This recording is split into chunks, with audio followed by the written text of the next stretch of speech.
Passion of our Lord Jesus Christ according to Mark.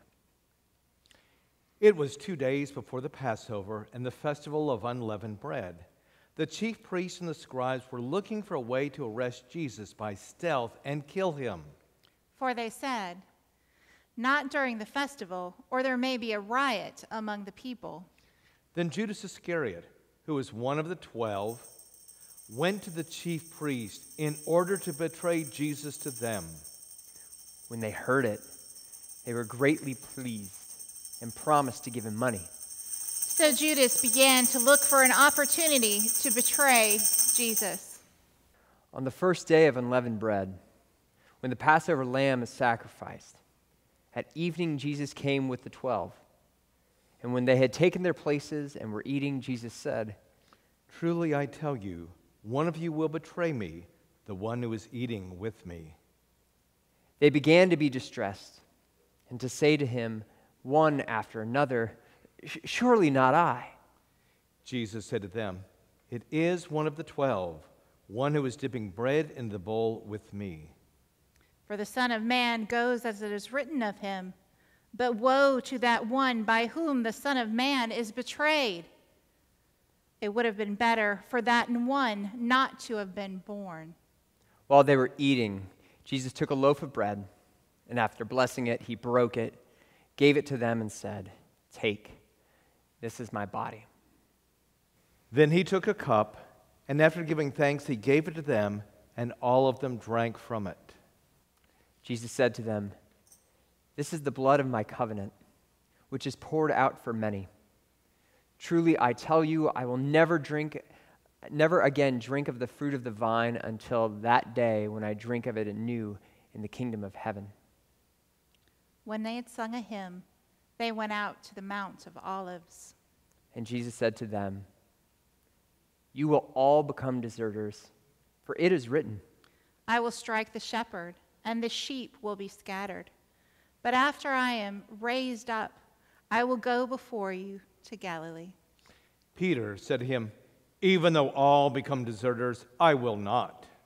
Jesus said to him, "Truly I tell you, this day, this very night, before the cock crows twice, you will deny me 3 times. But Peter said forcefully, "Even though I must die with you, I will not deny you."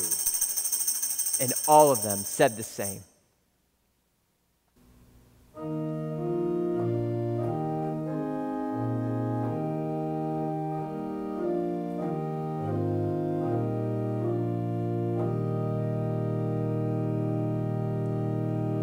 Go to dark Gethsemane,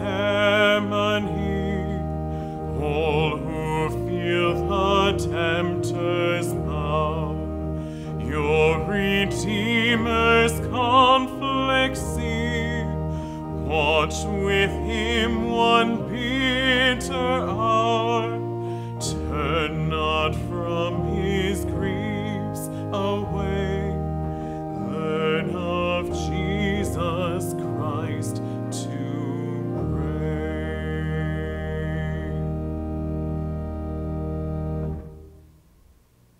They went to a place called Gethsemane, and Jesus said to his disciples, "Sit here while I pray." He took with him Peter and James and John and began to be distressed and agitated. And Jesus said to them, "I am deeply grieved, even to death. Remain here and keep awake." And going a little farther, he threw himself on the ground and prayed that, if it were possible, the hour might pass from him. He said, Abba, Father, for you all things are possible. Remove this cup from me, yet not what I want, but what you want." Jesus came and found them sleeping, and he said to Peter, "Simon, are you asleep? Could you not keep awake 1 hour? Keep awake and pray that you may not come into the time of trial. The spirit indeed is willing, but the flesh is weak." And again he went away and prayed, saying the same words. and whence for? He came and found them sleeping, for their eyes were very heavy, and they did not know what to say to him. Jesus came a third time and said to them, "Are you still sleeping and taking your rest? Enough. The hour has come. The Son of Man is betrayed into the hands of sinners. Get up. Let us be going. See, my betrayer is at hand." Immediately, while Jesus was still speaking, Judas, one of the 12, arrived, and with him there was a crowd with swords and clubs from the chief priests, the scribes, and the elders. Now the betrayer had given them a sign, saying, "The one I will kiss is the man. Arrest him and lead him away under guard." So when he came, he went up to Jesus at once and said, "Rabbi," and kissed him. Then they laid hands on Jesus and arrested him. But one of those who stood near drew his sword and struck the slave of the high priest, cutting off his ear. Then Jesus said to them, "Have you come out with swords and clubs to arrest me, as though I were a bandit?" Day after day I was with you in the temple teaching, and you did not arrest me. But let the scriptures be fulfilled.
what bliss till now was thine, yet though despised and gory, I joy to call thee mine.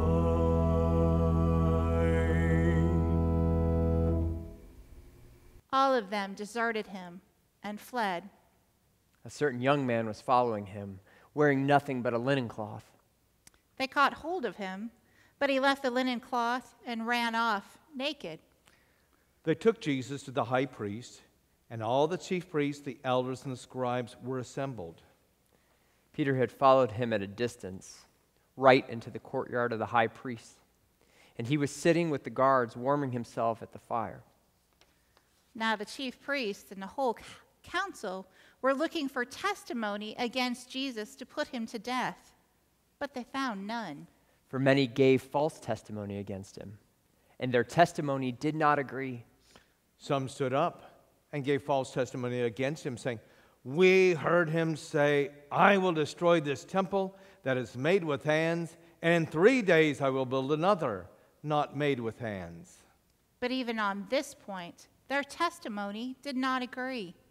Then the high priest stood up before them and asked Jesus, "Have you no answer? What is it that they testify against you?" But he was silent and did not answer. Again, the high priest asked him, "Are you the Messiah, the Blessed One?" Jesus said, "I am.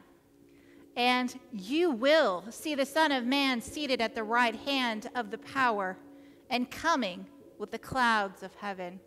Then the high priest tore his clothes and said, "Why do we still need witnesses? You have heard his blasphemy. What is your decision?" All of them condemned him as deserving death. Some began to spit on him, to blindfold him, and to strike him, saying, "Prophesy." The guards also took him over and beat him.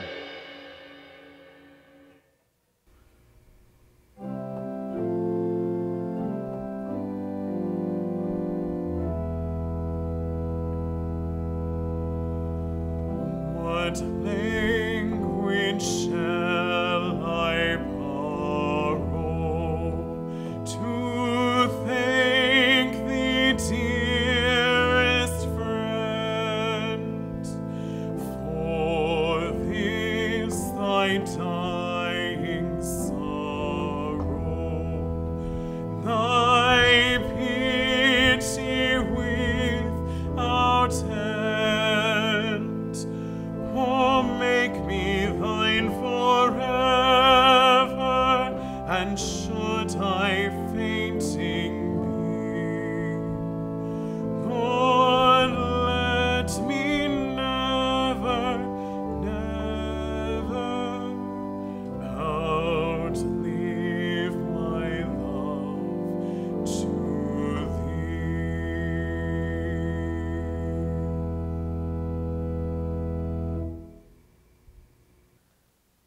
While Peter was below in the courtyard, one of the servant girls of the high priest came in. When she saw Peter warming himself, she stared at him and said, "You also were with Jesus, the man from Nazareth." But Peter denied it, saying, "I do not know or understand what you're talking about." And he went into the forecourt. Then the cock crowed. And the servant girl, on seeing him, began again to say to the bystanders, "This man is one of them." But again he denied it. Then after a little while, the bystanders said again to Peter, "Certainly you are one of them, for you are a Galilean."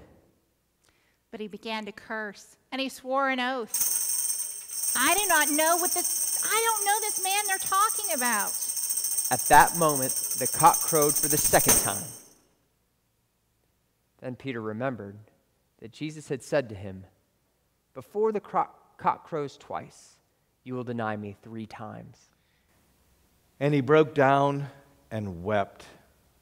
As soon as it was morning, the chief priests held a consultation with the elders and scribes and the whole council. They bound Jesus, led him away, and handed him over to Pilate. Pilate asked him, "Are you the king of the Jews?" He answered him, "You say so." Then the chief priests accused him of many things. Pilate asked him again, "Have you no answer? See how many charges they bring against you?" But Jesus made no further reply, so that Pilate was amazed. Now at the festival, he used to release a prisoner for them, anyone for whom they asked. Now a man called Barabbas was in prison with the rebels who had committed murder during the insurrection. So the crowd came and began to ask Pilate to do for them according to his custom. Then he answered them, "Do you want me to release for you the king of the Jews?" For he realized that it was out of jealousy that the chief priests had handed him over. But the chief priests stirred up the crowd to have him release Barabbas for them instead. Pilate spoke to them again. "Then what do you wish me to do with the man you call King of the Jews?" They shouted back, "Crucify him!" Pilate asked them, "Why? What evil has he done?" But they shouted all the more, "Crucify him!" So Pilate, wishing to satisfy the crowd, released Barabbas for them, And after flogging Jesus, he handed him over to be crucified.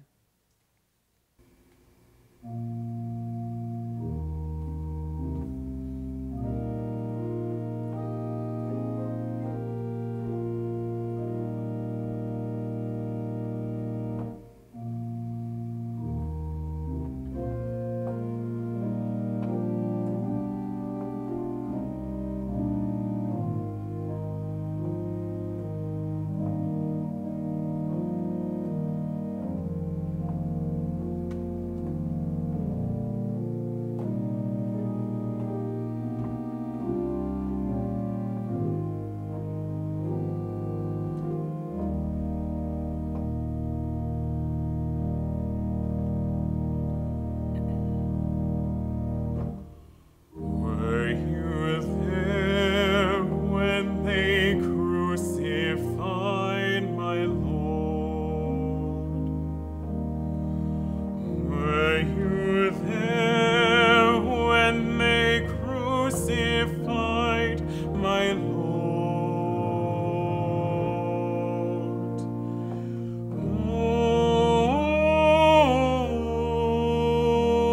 Oh, sometimes it causes me to tremble, tremble, tremble. Were you there when they crucified my Lord?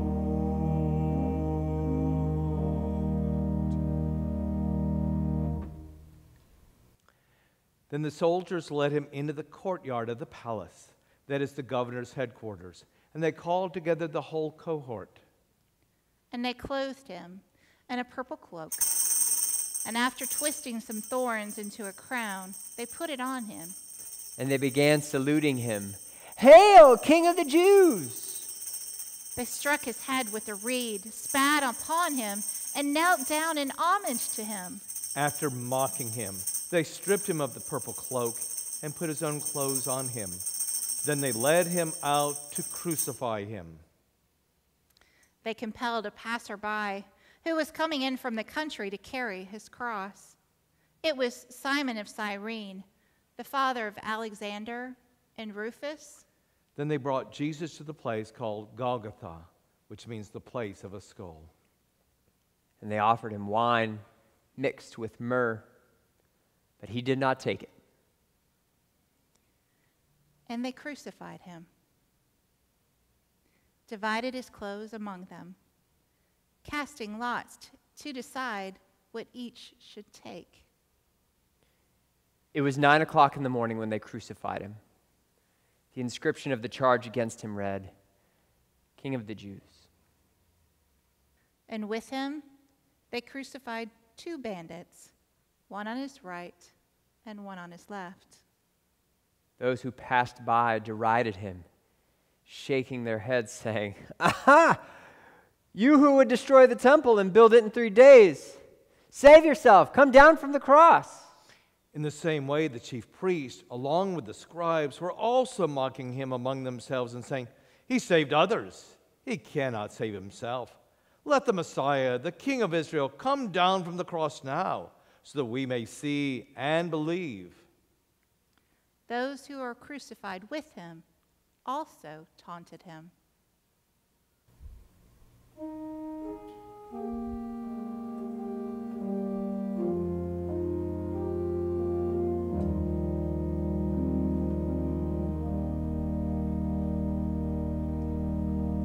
Were you there when they pierced him in the side? Were you there when they pierced him in the side?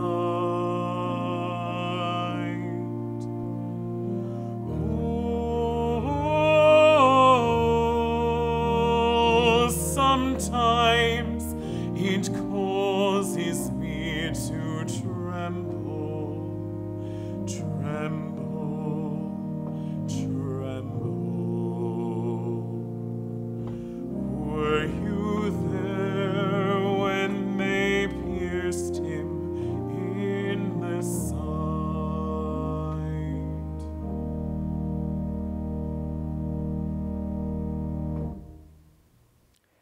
When it was noon, darkness came over the whole land until 3 p.m.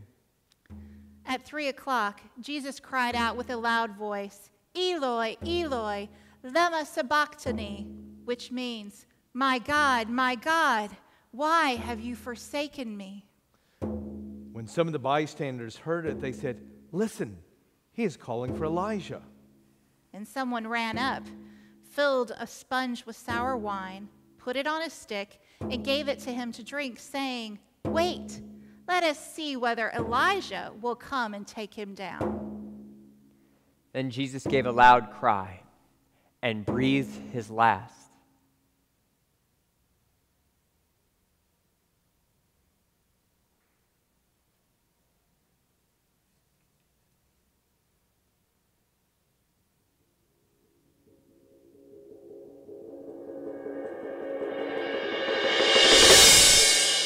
And the curtain of the temple was torn in two from top to bottom. Now when the centurion who stood facing Jesus saw that in this way he breathed his last, he said, "Truly, this man was God's son." Then Joseph bought a linen cloth, and taking down the body, wrapped it in the linen cloth, and laid it in a tomb that had been hewn out of the rock. He then rolled a stone against the door of the tomb. Mary Magdalene and Mary, the mother of Joseph, saw where the body was laid.